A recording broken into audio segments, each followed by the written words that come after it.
E você não sente dor? Claro que eu sinto. Eu acho que a dor, ela está presente em todo o processo, em todo ciclista, independente do nível, todo ciclista sente dor. Do iniciante ao avançado, do noviço ao veaco, todo mundo sente dor. E o que é que mudou? Cara, o que mudou é informação.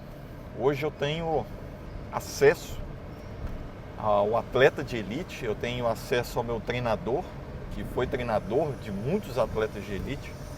Então hoje eu tenho informação, mas nem sempre foi assim. No começo a gente ficava buscando responder ou buscando soluções práticas e rápidas para tirar essa dor. Eu já troquei de bicicleta várias vezes, eu já zerei o Google, eu já fiz N coisas para tentar mudar algo que na verdade não é tão simples assim. Com essas informações, com essa proximidade com os atletas, principalmente com o Joselito, que é meu treinador, que me trouxe muita informação de valor, eu consegui compreender a minha dor.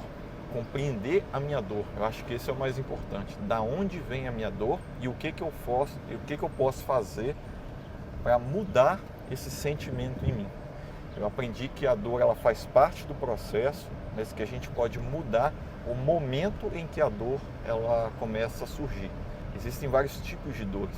A gente tem que saber identificar também se é de uma limitação, se é de um bike fit, e às vezes a gente tem que trocar de bicicleta ou tem que mudar o bike fit, né, que é a forma que a gente se encaixa na bicicleta, que pode não estar alinhada com a nossa mobilidade e tudo mais. E tem a dor que é do exercício, da fadiga.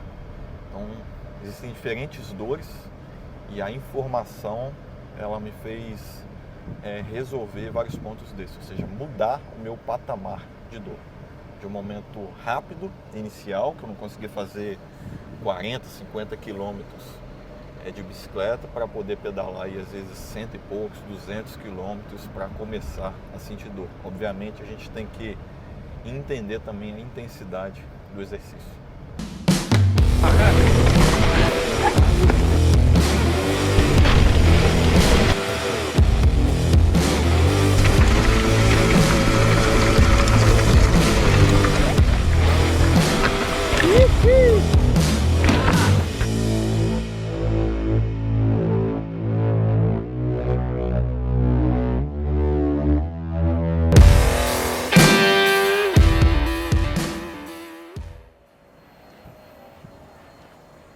Bom, a gente está vindo para o centro de treinamento, o Estúdio Padilha. Ele é um pouco diferente da academia, por exemplo, e isso é muito importante também nesse processo de tratar a dor, identificar a dor. A gente tem que também saber identificar o treinamento. E o treinamento ele é específico, ele é individualizado. E eu acho que é isso que o Estúdio Padilha, é isso que o Padilha, há muito tempo, eu não tinha acesso a essa informação antigamente, mas eu acho que isso que ele conseguiu realmente mudar, identificar, e é o que eu estou fazendo até hoje.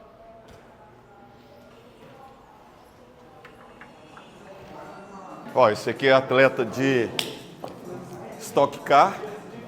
Melhor, senhor. Ah, tô aí, né? Ih, doutor, tá bem, cara? Tá Tô vivo aí? Tô vivo. Tá bem?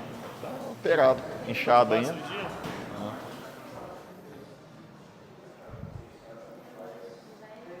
Bom, Fernando, você começou um negócio de uma forma, eu lembro, desde o começo, uma forma bem diferente, principalmente aqui no estado, que foge um pouco da academia, né? Como é que funciona isso? Então, na verdade, eu trabalhei como personal desde formado, né, desde 2004, trabalhava como personal na academia, e eu senti necessidade de ter um espaço que eu pudesse fazer alguns exercícios mais livres com os meus clientes de personal, né, algo que eu via como necessário para o treinamento deles. E aí a ideia surgiu de ter um espaço meu com menos aparelhos de musculação, mais espaço livre, mais pesos livres, que eu pudesse treinar dessa forma o que eu achava que era a forma ali correta, né? E a metodologia em si, eu principalmente como atleta, principalmente quando eu comecei a me desenvolver dentro do esporte e ter contato com atletas de elite, meu treinador hoje, que também tem esse contato direto, além de pedalar, todas as prescrições, a não ser no início, onde essa informação era muito difícil de conseguir, mas todas passaram a ser exercícios que, de certa forma, falava na época em funcional. Hoje, a palavra, de certa forma, ficou banalizada, mas como eu entendo a essência, eu entendo o porquê dessa palavra. E você, desde o começo, já tinha essa metodologia mais voltada para o exercício mais simplificado, mais direto ao ponto, vamos dizer assim, né? Certo. Então, na verdade, a metodologia nossa, ela não existe sem uma avaliação funcional inicial. Isso aí, na verdade, que é a grande diferença do treinamento individualizado, do treinamento voltado para a essência realmente do que é o funcional. Quando você fala em funcional, você pensa em função articular e muscular. E não faz sentido nenhum você prescrever algum exercício para determinada função, para determinada pessoa, se você não avaliou, se você não sabe se a pessoa está com alguma disfunção. Então, você acrescentar uma sobrecarga em uma disfunção existente é o caminho para você gerar uma lesão, uma dor, um desconforto na pessoa. Então, a nossa metodologia ela se baseia, primeiramente, né, a gente tem uma avaliação prévia, né, de identificar se a pessoa tem alguma disfunção, alguma assimetria ali mais importante, para que a gente identifique ali se ela necessita de algum exercício corretivo mais importante, ou se ela necessita, sim, de retirar determinado padrão de movimento, pelo menos por um tempo, desse programa de treino dessa pessoa. E é legal isso, né? Porque a gente tem aqui o Hugo, inclusive encontrei ele ali, que é um atleta hoje de corrida, hoje está indo para Stock Car. A gente tem o Alisson, atleta olímpico, que inclusive é seu parceiro aqui nos negócios e tudo. E tem atletas de beach tênis, ou seja, diversos, né? Você veio do triatlon e tem pessoas do triatlon aqui, eu ciclista e entre outros aí que também praticam o ciclismo. É igual, as pessoas vêm procurando pela mesma coisa. Qual é a maior queixa? Qual é a maior busca dessas pessoas? Então, são basicamente assim, desse público específico aí que você citou, são dois objetivos principais, né? Um é você prevenir ou reabilitar alguma lesão, alguma dor, algum desconforto ali já existente, e o outro é o aumento de performance, a melhora de performance ali, né? E aí volta no que a gente falou a respeito da avaliação. Eu não consigo pensar num aumento de performance sem ter um aumento de uma sobrecarga ali da pessoa. Só que eu só posso adicionar uma sobrecarga se a pessoa está com essa função articular ou muscular dentro do que é o natural nosso, né? Então, por isso, o essencial é essa avaliação aí constante. O meu treinamento hoje ele é voltado para performance, mas nem sempre foi assim. Quando eu iniciei a parte de exercício, era por conta de dor. Eu aprendi ao longo do tempo a identificar a dor e a tratar essa dor. Eu sei que a dor ela faz parte do processo, mas a gente tem como postergar ela e a gente tem como resistir ela. E no ciclismo a gente aprende muito isso. Todo mundo sente dor. O que eu consigo, o que tem diferente em mim de um atleta de elite, que às vezes ele vai sentir a dor no momento, vamos dizer assim, com muito mais quilometragem do que um iniciante, ou do que eu, enfim.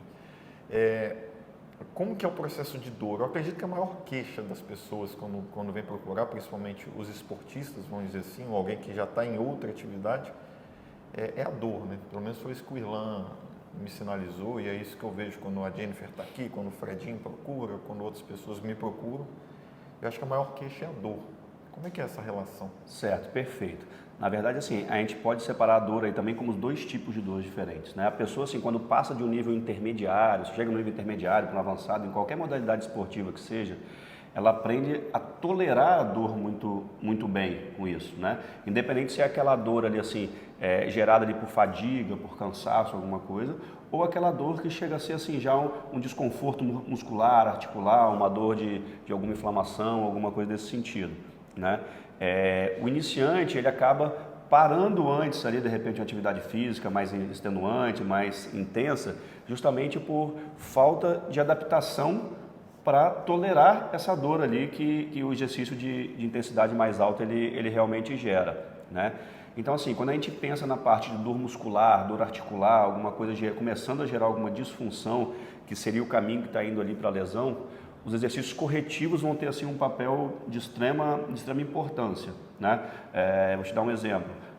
No seu caso, com ciclista, alta quilometragem, com flexão de tronco, fazendo flexão de quadril ali o tempo todo, você vai gerar determinadas adaptações morfológicas que irão levar a padrões de movimentos incorretos. Então, flexores de quadril mais encurtados, paravertebrais mais tensionados. Se eu não pensar nisso na hora de prescrever um exercício, eu vou estar aumentando a dor gerada pela atividade que você está fazendo ali. Então, o que a gente tem que pensar no caso? Quais vão ser os músculos que a gente vai precisar fazer uma liberação miofascial com mais intensidade? Quais são os músculos que eu vou precisar de uma mobilidade, de um alongamento maior? E quais são os músculos e qual o momento que eu vou precisar de fortalecer esses músculos? Que muitas vezes eu não devo fortalecer esses músculos que a pessoa já trabalha na sua atividade ali mais natural, né, na sua atividade principal. Às vezes eu tenho que tirar uma tensão excessiva que está essa musculatura e em determinado momento ali do treino saber aonde que eu entro com o exercício de força para isso ou o exercício que eu retiro essa tensão excessiva. Aí você pegou no ponto que exatamente é o que eu aprendi. Eu aprendi que tem certas coisas que eu precisava desenvolver, ou seja, o meu corpo não estava pronto para a carga que o ciclismo me trazia. Em outros momentos, o ciclismo me trouxe tanta carga que eu precisava fortalecer para suportar aquela carga. Ou seja, uma coisa é algo meu e que o ciclismo me atrapalhava. Outra coisa é algo que o ciclismo criou e que eu não tinha. Então, eu tive que desenvolver também para fortalecer aquilo. E uma terceira coisa é a somatória. Eu fiz isso muito errado. Eu já fui para a academia, eu já fortaleci de forma errada. Então, a atividade, em vez de ser complementar, ela somava. E isso piorava a minha situação. E eu acho que essa informação da gente realmente saber o que tem que fazer e entender nossa alimentação é que eu acho que foi mais importante para mim. Ou seja, a minha dor ela não era a mesma de todas as pessoas. Não é todo mundo que me pergunta, Fernando, eu sinto dor na lombar. Pode ser que a grande maioria das pessoas tenha, às vezes, uma fraqueza muscular nas pernas, que aí acaba desencadeando na lombar e tudo mais, mas pode ser, às vezes, por uma questão de flexibilidade. Total. O cara está num bike fit errado, ele está numa posição muito tempo e ele não sabe corrigir aquilo, ele não entende aquilo. O corpo dele, o core dele não segura aquela posição. Às vezes a limitação, pessoas que a gente costumava, a gente olhava atletas colocando o guidão lá embaixo e a gente queria fazer igual, botava, e aí tinha encurtamento do movimento, ou seja, em vez de fazer o movimento da forma correta, eu começava a fazer o movimento errado. E esses pontos eu fui identificando, tanto no ciclismo quanto na minha relação com a minha dor, ou seja, eu fui descobrindo a minha dor. Qual o tipo de liberação que facilitava essa relação ou tirar a minha dor. Então, a liberação, ela tirava a minha dor porque ela preparava a minha musculatura. E o fortalecimento, ele me preparava para receber aquela carga. E aí eu estou te passando assim, uma situação que aconteceu comigo, mas que eu sei que outras pessoas não. Tem muita gente que fala assim, eu tenho dor no ciático. Já apareceu isso para você? O tempo todo. É uma das coisas assim, é um dos top 3 aqui que aparece procurando a gente. E, na verdade, não é dor no ciático. Não, normalmente não ciático, é dor no ela ciático. é insuportável. O cara não caminha, ele não... Normalmente é uma disfunção, né? Muita gente chega pra gente também falando que eu tenho uma dor na coluna, eu tenho uma hernia de disco, não posso fazer isso, não posso fazer aquilo. E depois que a gente avalia, a gente identifica que a dor não é condizente com o exame de imagem. E então, o exame clínico ali, na verdade, que é a avaliação, ele é assim, de extrema importância. Claro que aliado também com o exame de imagem, também é importante, mas o exame de imagem é mais importante quando a pessoa está pensando em algo já cirúrgico, alguma coisa assim, para o médico avaliar como que vai ser feita a cirurgia. O exame clínico, muitas vezes, é negligenciado hoje em dia, perto do exame de imagem. Então, uma coisa que acontece demais, a pessoa chega assim, não, eu tenho uma dor na coluna, eu tenho uma hernia de disco, L4, L5 e tal, e na hora que você vai ver, a pessoa não tem uma dor irradiada, não tem nenhuma dor neural, e ela tem, assim, às vezes, um excesso de tensão assim, de quadrado lombar e paravertebrais. Então, assim, a ação de tratamento ali para a dor dessa pessoa é totalmente diferente. Então, o clínico está saindo acima do exame da imagem ali, né? Isso é o mais comum, né? E é por isso que eu falo que é individual. Cada pessoa vai ter um ponto, cada pessoa vai ter um gatilho, cada exercício, cada modalidade. Às vezes no próprio ciclismo, o cara do mountain bike, o cara do ciclismo de estrada, são posições diferentes. O mountain bike a gente se move muito mais, a gente trabalha muito mais equilíbrio, muito mais core. Por outro lado, o ciclismo de estrada ele é muito repetitivo. O triatlo, então, ele é uma posição muito que castiga bastante, entendeu? Porque a gente fica ali o tempo todo numa posição de contrarrelógio, de curvatura, de limitação de movimento. Então, assim, cada pessoa vai desenvolver dores diferentes, né? Através do processo, através da modalidade, dores diferentes. E aí aqui é que você identifica a dor, o que está te causando, e você faz essa relação exatamente no momento do exercício. Ou está doendo aqui, eu já sei por quê. Eu estou fortalecendo aquilo lá. A minha posição, eu tenho que corrigir. Eu tenho até um tique, que eu, quando estou pedalando, volta e meia, eu estico. Isso eu desenvolvi lá no processo de dor, onde eu não conseguia pedalar 40, 50 quilômetros, que eu urrava de dor na lombar. Você falou um ponto importante aí, assim, da individualidade e de você avaliar ali, assim, a razão dessa dor. Isso daí que tem que ser assim a base, entendeu? Eu não posso pegar assim, se a pessoa faz ciclismo, então é esse o protocolo para quem faz ciclismo. Não, se a pessoa joga tênis, então é esse protocolo ali para quem joga tênis, né? Você imagina o seguinte, uma pessoa, um esporte que não é muito do nosso cotidiano, igual o tênis. A pessoa, quantos movimentos que ela faz ali assim o tempo todo fazendo um movimento de rotação interna. E essa pessoa chega para treinar a parte física, imagina eu vou lá e ponho ela para fazer esse de manguito com mais rotação interna. Então imagina que eu estou jogando mais tensão numa área que ela já trabalha.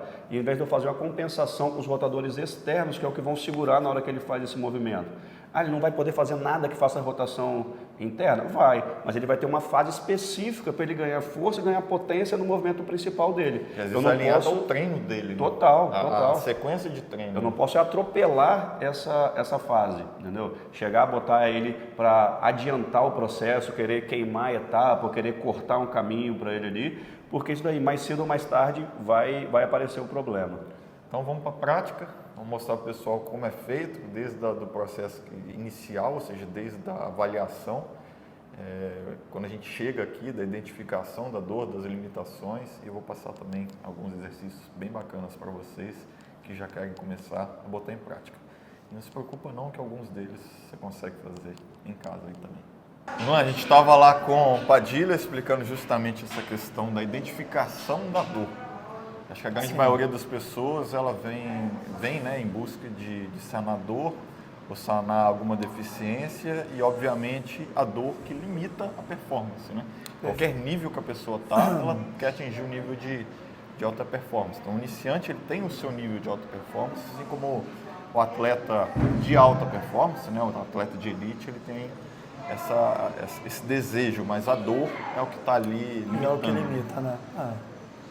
Nosso trabalho aqui no estúdio é exatamente identificar, tanto na questão da performance, no próprio exercício, ou até aquela pessoa mesmo que tem a vida de sedentário, mas mesmo assim ela sente dor. Então o que acontece? O estúdio tem toda essa busca por tentar entender qual é a possível disfunção, que seja no padrão de movimento, que seja no gesto esportivo específico do esporte, e em cima disso está avaliando, está tratando e está corrigindo toda essa disfunção para que evite ou trate a dor para gerar toda essa parte de performance ou uma pessoa normal de viver o dia a dia, cotidiano, exercício de academia, exercício do estúdio ou projeto específico do esporte. Tem alguma coisa que a gente pode fazer aqui agora, que talvez a pessoa que está em casa lá, ela já consiga, sei lá, algum movimento? Podemos. E criar uma identificação mesmo aqui, né? Podemos. Obviamente, com alguém olhando é muito mais fácil de identificar uma limitação, por exemplo. Mas a gente pode fazer um exercício para a galera entender isso? Por exemplo, é muito comum, vamos tentar até passar por dia a dia. Muitos alunos aqui chegar com dor na lombar, dor na região das costas, que é muito comum por alguns movimentos do cotidiano, de repetições ou má postura. O que acontece nessa má postura e alguns exercícios de repetições que traz essa sobrecarga na lombar? Aqui no estúdio tem sempre um trabalho de correção, liberação miofascial e alguns exercícios de mobilidade torácica e lombar. Vou tentar passar mais ou menos 2 aqui, que até a pessoa no dia a dia em casa, ou de uma certa forma buscando aqui no estúdio, ou uma academia de bairro, que não tem muita parte assim de estar vindo no estúdio, que pode estar fazendo para estar melhorando isso aí. Então é o seguinte, ó, deita de barriga para cima, já vamos passar para a parte de mobilidade. Vai estar dobrando os 2 joelhos, vai estar abrindo aqui a base do braço e vai estar projetando ó, os 2 joelhos para um lado, conta uns 2 segundinhos e cai para o outro. Aí vamos estar fazendo mais ou menos 5 repetições para cada lado. É como se a musculatura, ó, ela tivesse uma parte dela rígida, que é a região da lombar, e nesses movimentos dinâmicos, tivesse tirando toda essa rigidez, tivesse também tirando contratura muscular, tensão muscular, aquelas regiõezinhas sempre que dá um nódulo, principalmente a galera que tem hérnia de disco, abaulamento discal, entre outros. O que você identifica aqui? Porque eu que estou realizando, eu identifico que para cá eu estico. Estica. Para cá limita. Limita o movimento. Eu não encosto mais. E aí existe também sempre algumas diferenças de padrão de mobilidade. E aí o que acontece? Dentro desses exercícios de mobilidade aqui, que eu estou passando para ele superficial, antes eu já vou ter feito uma avaliação. E aí dentro dessa avaliação eu vou saber o que limita, o que é melhor por parte de padrão de movimento, qual é o membro direito ou esquerdo que ele é mais forte, que ele tem maior ou menor mobilidade, aonde que essa diferença vai ter lesão específica ou na articulação, no grupamento muscular. Deu para entender? Uhum. Então, assim, se está fazendo um movimento, está sentindo um lado, ou repuxar mais o outro, ou ter uma limitação mais o outro, dentro de uma avaliação específica, que é uma coisa mais geral, eu consigo estar identificando isso, entendeu? Uhum. Aí o que acontece? Vamos ficar também de 4 apoios. E vamos fazer uma base de mobilidade conhecida como gato, que é isso aqui, ó. Faz toda essa base, isso. Agora encaixa, encaixa, encaixa. Vértebra por vértebra e sobe. Subiu. E aí, desce. Esse exercício aqui, ó, estamos ganhando toda uma parte de mobilidade torácica e lombosacral. Claro que de uma certa forma existe vários outros exercícios corretivos, preparatórios e até de parte de ativação neuromuscular para começar alguma atividade específica, tanto treinamento de força, tanto pedal no caso do Fernando, ou alguma parte hoje beach tênis e afins. Esse aqui na verdade os dois são exercícios que eu faço diariamente aqui. Exatamente. Um para soltar o quadril e um para soltar toda essa parte da musculatura que a gente lombar. normalmente fica. Porque o ciclista, de uma certa forma, mountain bike, speed, ele sempre tem uma posição em flexão de tronco. Então essa flexão de tronco, automaticamente, ela já é hiperativa. Quadrado lombar, paravertebrais e região escapular e cervical. Então a pessoa, de uma certa forma específica, que pedala, ela sempre tem que ter um trabalho de mobilidade torácica, lombosacral, quadril e toda essa parte também de ombro que pega a cintura escapular. Principalmente a galera do mountain bike, que tem a parte de sempre estar pedalando de uma certa forma e ter a crepidação, a sobrecarga cervical e ombro, ela é muito grande. Então tem toda essa parte de vértebra por vértebra de uma forma geral. Isso inclusive era um erro meu, porque eu sempre fui rato de academia. Quando eu iniciei no ciclismo, eu lembro que o meu primeiro treinador falou: você vai ser maromba ou você vai ser ciclista? Exatamente. E eu guardei aquilo para mim, então de forma alguma eu queria trabalhar a parte dos membros superiores. E isso foi um erro, porque eu acabei enfraquecendo demais essa parte, e o equilíbrio entre a força que eu fazia da minha perna e o que eu deveria sustentar aqui, para justamente criar um equilíbrio no meu corpo, Perfeito. perdi, né? Porque assim, a coisa mais importante é, quando for treinar, é saber exatamente o como fazer, o quando fazer e por que eu fazer. Então assim, sempre tem essas vias de você estar se perguntando para o seu treinador, para o seu professor e afins, por que que esse ciclo torna importante o fazer, como fazer, por que fazer e quando fazer. Principalmente essa questão, igual que eu te expliquei, da sua periodização do pedal. Vai entrar uma fase da força, vai entrar uma fase da recuperação ativa, vai entrar a parte da potência. E assim, de uma certa forma também, a galera do não esporte, de não alto rendimento, também existe isso por conta de recuperação de dor tecidual, para não gerar acúmulo, para não ter as tendinites, bursites e inflamações de tendão. Principalmente Que quando isso a gente também é está muito importante. somando isso à idade também, né? Também.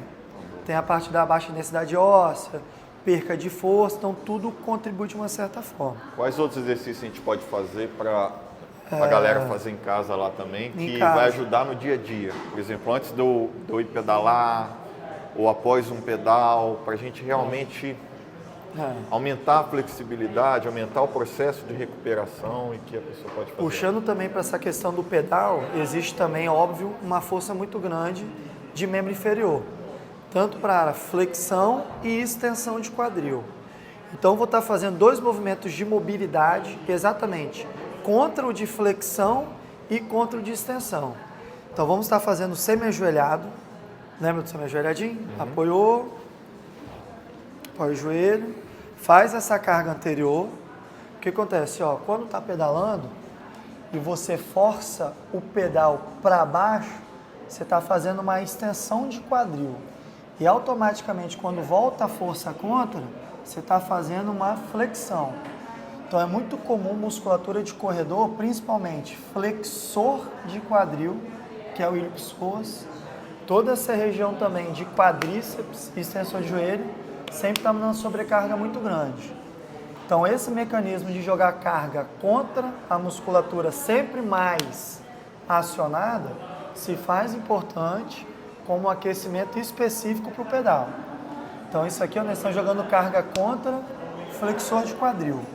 Isso aqui tem uma identificação muito bacana, porque eu faço esse exercício diariamente aqui também, ou ele, ou um pouco mais aberto, para pegar às vezes uma outra musculatura, e está diretamente relacionado com o meu processo de dor desde o começo. Exatamente. Que o meu processo de dor, principalmente, é o tensor da face lata e o essa região quadríceps anterior aqui. de quadríceps. Que é muito comum, casos de ciclistas, ter essa síndrome do trato, que é uma dor lateral, ou o impacto de quadril, que é quando a cabeça do fêmur, exatamente ali com a fossa do acetábulo, tem uma diminuição de espaço, e aí fica muito limitado a questão do movimento, aí a pessoa vai pedalar, não tem ali o controle da altura do cilim, como é que senta, e começa a fazer uma base sempre de estar impactando o quadril. Então tá lá a cabeça do fêmur, com a fossa do acetábulo, sempre dando aquela parte de estar batendo ali, que é o impacto. E uma outra coisa assim, muito importante também, que é essa questão da mobilidade de quadril de uma certa forma, dessa parte do impacto, dessa parte até da banda, da síndrome da banda iliotibial, eu também estou fazendo um trabalho aqui que está protegendo a lombar, que a inserção de ilipsoas ela é anterior e a origem dele é lá na L3 e na L4. Então eu já estou fazendo um trabalho associado, tanto quadril e tanto lombar.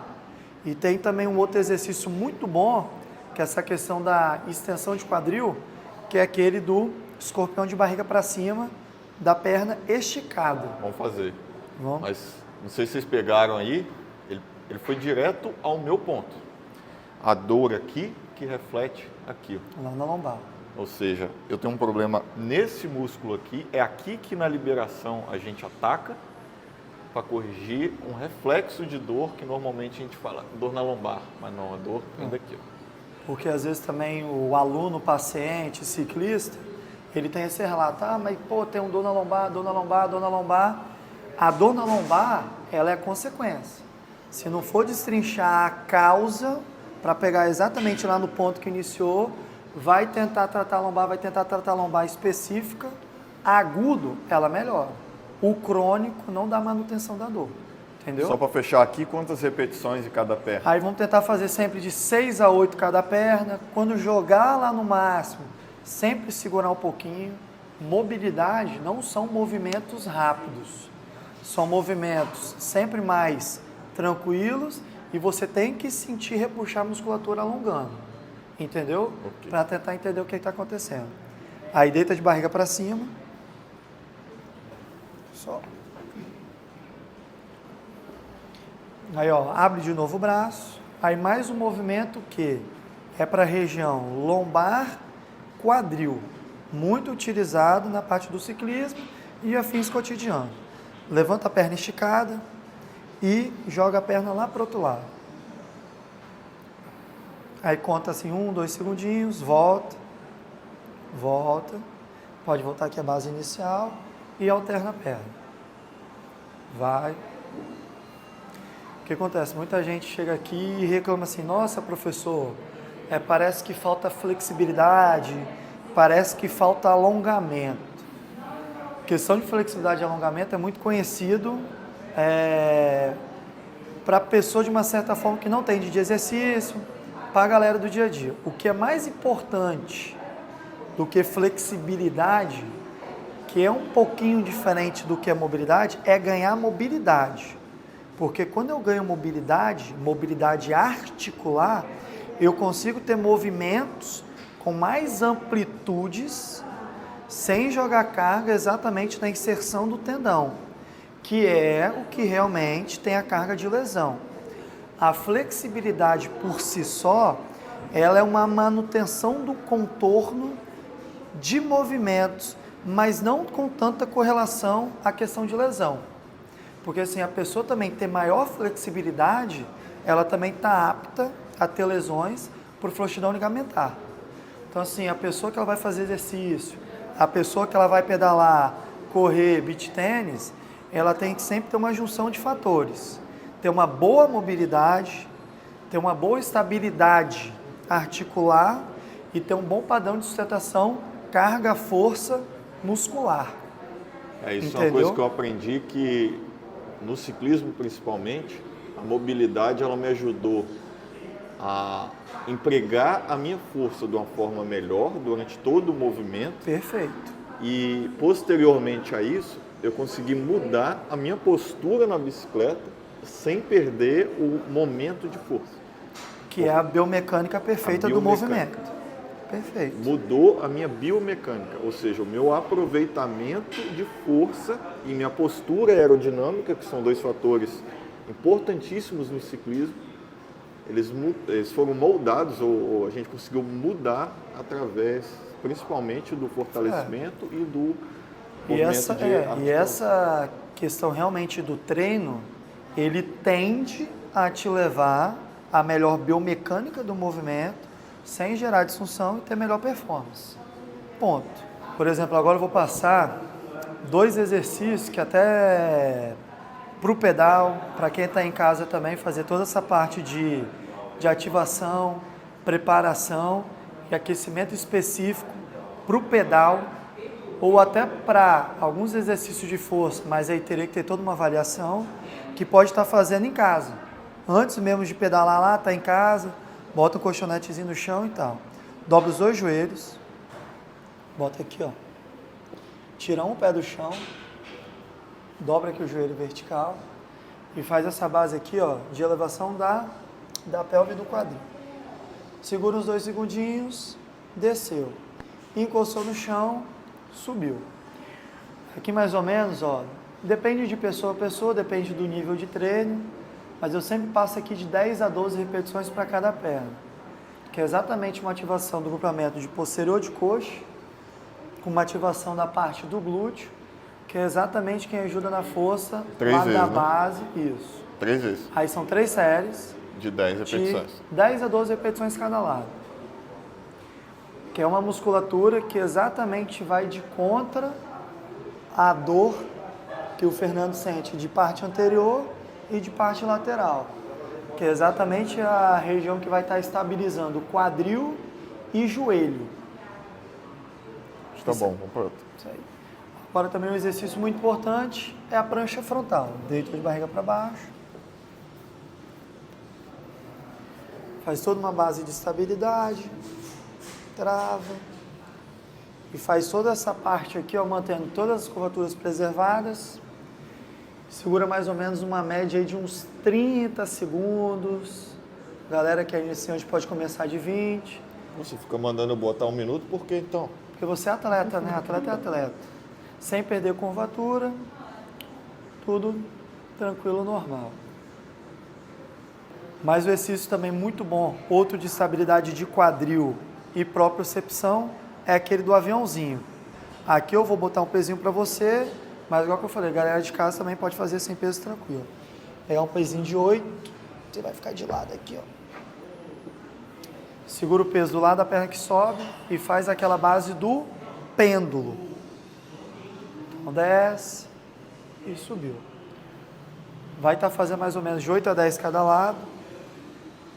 O muito importante é, estou trabalhando estabilidade de quadril, estou trabalhando estabilidade de joelho, estou trabalhando estabilidade de tornozelo e automaticamente pela fase do pêndulo, eu estou trabalhando com você estabilidade de tronco. Ambos são muito utilizados na base do pedal ou dia a dia de qualquer tipo de treino. Perfeito. Outra parte também muito legal, que eu acho que a galera assim de casa não conhece, são as bases de antirrotacionais. O que é isso? Em academia ou coisa mais específica, eles fazem muito abdominal. Às vezes o fazer flexão de tronco em acúmulo não é muito bom para o pedal. Então nós vamos mostrar um antirrotacional que trabalha toda essa parte de estabilizador de tronco, abdômen, sem fazer flexão de tronco. Fica semi-ajoelhado aí, deixa eu pegar um material aqui rapidex. O aluno fica semi-ajoelhado, segura o elástico aqui esticado para mim. O que acontece? Ó, aqui eu posso fazer de várias formas. Ou eu posso estar puxando o elástico aqui, ó, e ele não sai do eixo da base do movimento, tranquilo, segura mais ou menos uns 30, 20 segundos, tá conseguindo sentir o abdômen, Fernando? Uhum. Tá.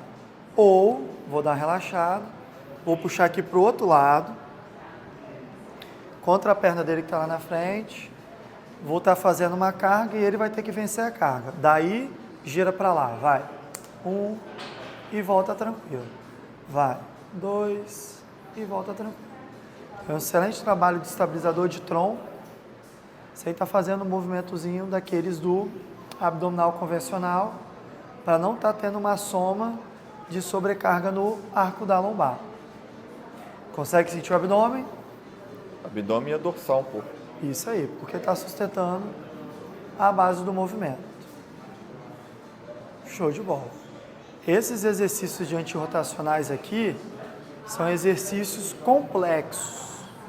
Às vezes, se você está com o seu professor, com o seu treinador ou sozinho, vai tentando de uma certa forma começar de alguns exercícios mais simples para depois ir aumentando toda essa parte de ser mais complexo. Então, ó, tem outro exercício também de membro inferior, coisa rápida, que você bota um pé na frente e outro atrás. Que aqui a carga do movimento, ó, ela é toda nessa... Isso. Só que o que acontece? Ó, tá vendo o tronco? Projeta ele um pouquinho para frente, que a carga tem que exatamente ser nessa porção aqui do quadríceps da perna da frente. Aí é essa perna aqui que te empurra para cima. Aí sobe, fazer dinâmica e desce. Uma coisa muito importante, sempre ficar esperto com a posição do joelho. O joelho está sempre apontado para a ponta da frente, com a ponta do pé e sem deixar ele torcer medial. Ótimo exercício para extensores de joelho, conhecido mais como quadríceps. Está mais ou menos fazendo aí de 12 para cada perna, se a pessoa mais iniciante faz 10. E aí vai tentando mais ou menos controlar entre repetições, séries, intervalo entre exercícios também, isso é muito importante. Bom, galera, esses foram alguns exercícios e um pouquinho do entendimento de como é o processo para a gente eliminar a dor do nosso corpo. É entender, compreender o processo de dor, da onde vem a sua dor específica do seu corpo e quais exercícios vão ser para fortalecer o seu corpo para aguentar a carga da bicicleta e quais exercícios vão ser para corrigir tudo aquilo que às vezes a bicicleta, o movimento repetitivo causa na gente, que vem também como dor. A dor, como eu falei, é um limitante e a nossa ideia, não importa o nível que você está, é aumentar ou jogar essa limitação para outro ponto. Lembra, todo mundo sente dor, desde o iniciante até o avancine, que é o cara que está lá na ponta, que é o cara que está lá em cima. A única diferença é que ele conseguiu elevar ou mudar o patamar de dor dele e, obviamente, treinar o corpo para receber essa carga de dor, que inclusive a gente vai ter que trabalhar um pouquinho a mente. Mas é papo para um outro vídeo. A gente vai falar de recuperação também, liberação miofascial, ou seja, algumas manipulações do corpo voltadas para a recuperação da dor e, obviamente, a gente vai passar para vocês mais alguns exercícios que eu costumo fazer no meu dia a dia aqui. Então, fica ligado, qualquer coisa, já comenta aí o que você está querendo saber. Bora!